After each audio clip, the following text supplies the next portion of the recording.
नमस्कार दोस्तों, 67th episode 67वें episode में आपका स्वागत है। श्री हेमनदास पेरुमल नंद भाई। मैं बचपन से ही स्वामी लीलाशाह महाराज जी के संपर्क में था, परंतु मुझ में इतनी शक्ति कहाँ जो स्वामी जी के चमत्कारों के बारे में वर्णन कर सकूं। उनकी महिमा अपरंपार है।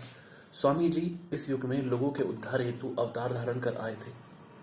उनके संपर्क में आने से कई प्रेमियों का उद्धार हो गया। सिंधी समाज को यह अनमोल रतन मिला था। स्वामी जी का एक एक वचन काफी गहरा प्रभाव छोड़ता था।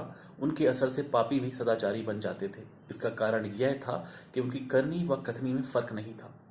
दूसरे साधुओं की भांति वे सिर्फ जबान से कहते नहीं थे, बल्कि अपनी कही बात पर पहले स्वयं अमल करते थे। गीता के 2 अध्याय में 54 से 72 श्लोकों में जो ज्ञानी की स्थिति के लक्षण वर्णन किए गए हैं, वे सभी स्वामी जी में देखने आते थे। अर्थात उनकी रहनी ऊंचे दर्जे की थी। स्वामी जी शुरू से ही काफी वैराग्यवान थे। स्वामी जी के शुरू के जीवन की एक घटना है। तलहार शहर में स्वामी जी की एक गुफा थी।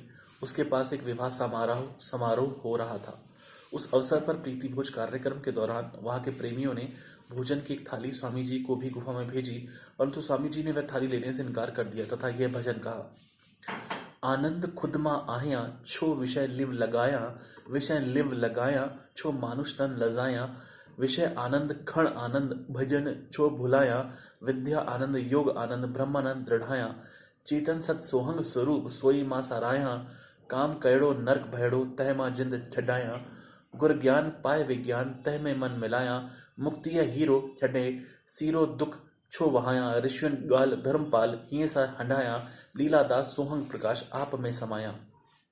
यह भजन कहकर थाली लौटाकर स्वामी जी फिर गुफा में चले गए। ऐसी कई बातें हैं। स्वामी जी वृद्ध में भी परोपकार के कार्य जोर शोर से करते थे। वे कार्य करते हुए सदा निर्लेप रहते थे।